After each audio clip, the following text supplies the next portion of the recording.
Hello, and welcome to day 12 of 13 days of horrible crafts and even scarier stories. Today's story is a very special one, written by my good friend Sean, who is Nocturnal Horrors here on YouTube. I will have his channel linked below, so if you've not already, please check his channel out. He does great horror content. This will be part 1 of the Southern Lapwing. Part 2 will be up tomorrow. For now, sit back, relax, and enjoy. Tell me what to think or tell me what to feel, and I'll find the closest sharp object and plunge it right in your fucking eye. I'm so sick of people. I'm over all of this, and if you feel like what I'm about to do is wrong, well, you and I ain't cut from the same cloth. Entende? Besides, I ain't nothing like you. I used to be, but not anymore, and I'm gonna do whatever I want, because it's my time to flourish. I have nothing holding me back. My name is Christine Falmouth, and about a month ago my father was found dead, face down in a river in Uruguay. I never got a phone call. About a month ago, his girlfriend held a funeral for him in Uruguay. I never got a call. About a month ago, my father's safe was broken into. About a month ago, his will was destroyed, his bank accounts were all emptied, and his car was stolen. Today, I received word from Uruguay. An old fishing buddy of my father's, Esteban, called to see what was happening with my father's house. Confused, I asked, "Why? What's happening with my dad's house?" "No mueve." And after that, Esteban realized I had no idea my father was dead, rotting away in a box, after rotting away in the water, now with nothing left to his name. I called my father's phone to hear his voice on the away message. I called it over and over. Then I called his girlfriend. She didn't pick up. I told work I needed time off. I packed some clothes, and I flew 13 hours from my place in Miami, Florida, to Uruguay, where my dad retired. The country he built his own house in with his own 2 hands. It was time to get some answers. I'm gonna be honest with you. I was going to get a lot more than just answers. I was gonna fuck shit up. My dad didn't just randomly have some heart attack and fall into a river and die. No way. That isn't my dad. After the overnight flight, I went to the coroner. "Why was there no autopsy?" I asked. I got a broken English answer. "Wife there, saw him die." "That would be tough since his wife has been dead for 7 years, I said. Apparently his girlfriend was fishing with him, saw him fall over into the water, and she just watched his body float down the river. Couldn't grab him because the current was too strong. I visited his grave. I had no reaction. I visited the banks. His girlfriend's name was on all of the accounts. She emptied out everything before he was even buried in the ground. And then it was time to visit his house, and that's when shit got really weird. The house looked small behind its elaborate iron gate, full of curves and pointed edges. It was beautiful, practical, and downright dangerous to scale. My key didn't work for it, and that's when I knew nothing about this foray was going to be according to plan. But I knew this place like the back of my hand. Playing here every summer since I was a teenager, and my dad had this one spot in the gate that could easily be manipulated. My father often had drunken nights at the local bar, and he was a sloppy drunk. He never took his keys with him or his car, because he knew he'd either crash his vehicle or lose his keys. One of the iron bars on the gate, far from the main entrance, could be manipulated to squeeze inside the premises like a human doggy door. He had never told me about it, until one night his drunk ass was singing all the way home, and I looked out the window to see his butt slip through. I felt as dumb as he looked when I squeezed through. Surprisingly, the front door wasn't locked, and I felt a deep sense of gratitude for not having to deal with another obstacle. And then I heard snoring. Deep, mucus-filled, unfamiliar snoring. A man was asleep inside a sleeping bag in the middle of the living room. 2 other men were sleeping in the next room over, both on a dirty blue mattress on the floor. There was an obese woman in a fetal position on a couple of blankets as well. Almost everything was gone from the house. The kitchen appliances had disappeared, the couches, the beds, the tables, everything was gone. What wasn't gone was the personal stuff that had no value to anyone, except for me. Photos of my father, his friends, his family, and me were thrown on the floor, discarded. Sentimentality seemed to have no place in this house anymore. The elaborate paintings my father had created were no longer on the walls, but the 4x6 and 8x10 candid photos of family members were still hung up, unimportant to the rest of the world. I went in his office, the place I wasn't allowed to play in ever. I saw the locked drawer to his desk broken into. The wood was splintered, the drawer ajar, completely empty. It's where he kept a crazy Rambo-looking knife. It was the knife that almost killed him during the Gulf War when some piece of shit stabbed him with it.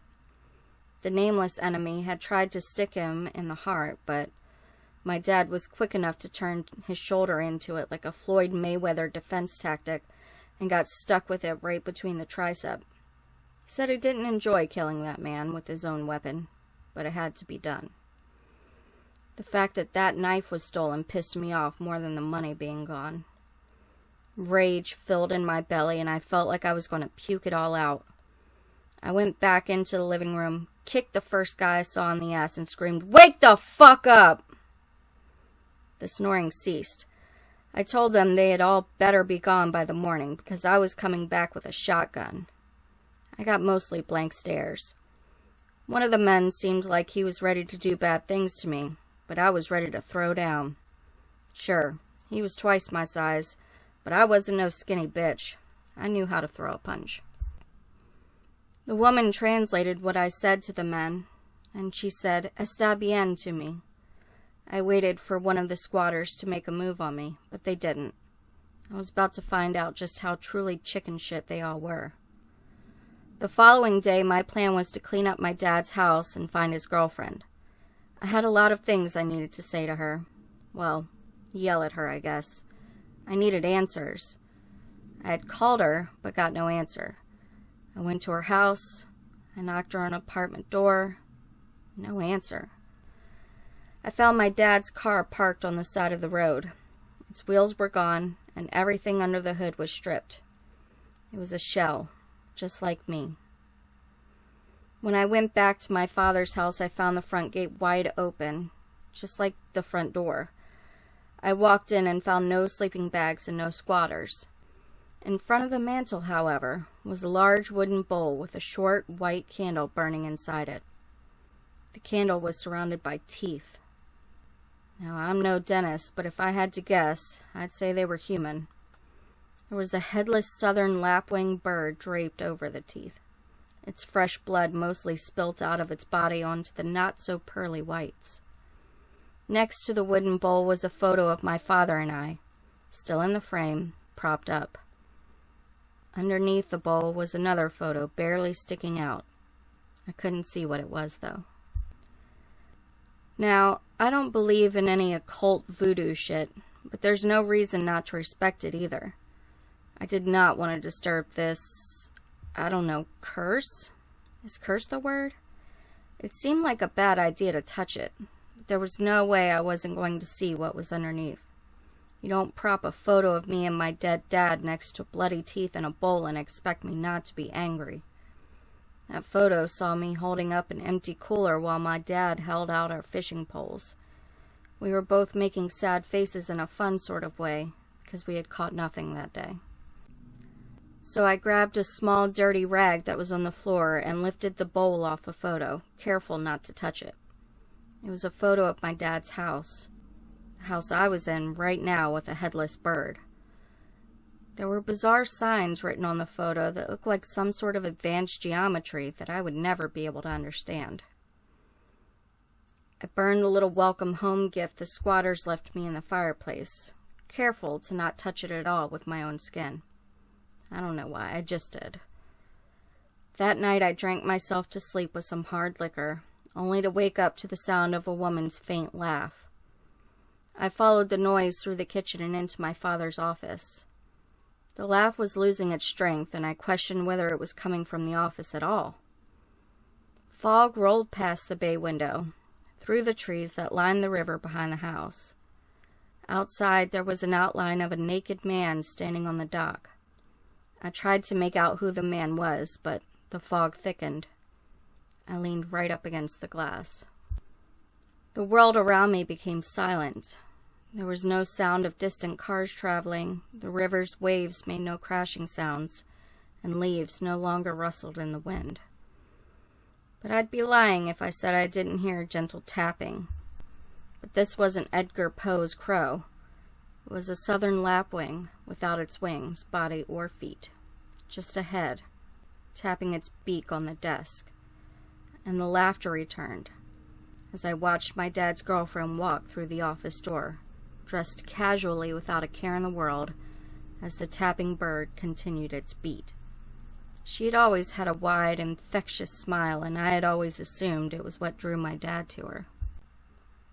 She said nothing, but pointed behind me towards the river and the naked man in the fog. I watched his body vanish away.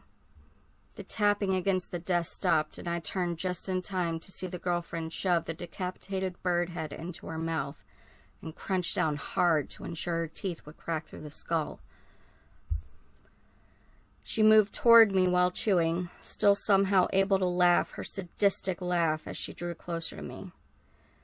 With her tongue, she pushed out what was left inside of her mouth to her left cheek and whispered, "He deserved everything I did to him."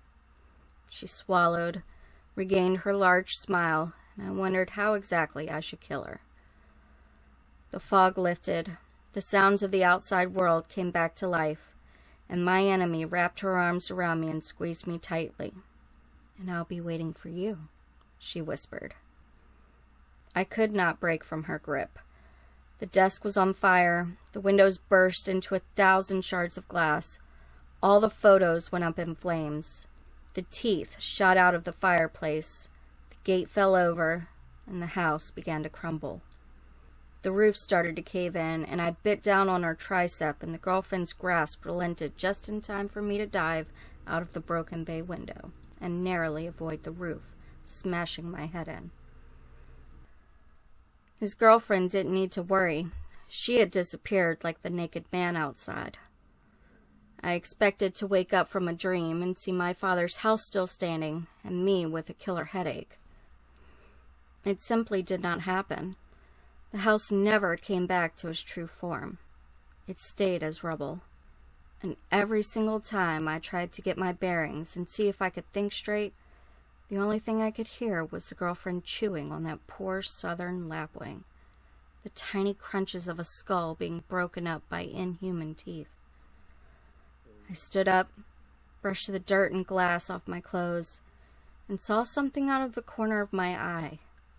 It was my dad's Rambo knife, partially under the rubble, but its handle sticking out, waiting for me to take full ownership of it. There was only one thing left to do. Thank you so much for watching. I really hope you enjoyed day 12. Tune in tomorrow for the exciting conclusion of this great story.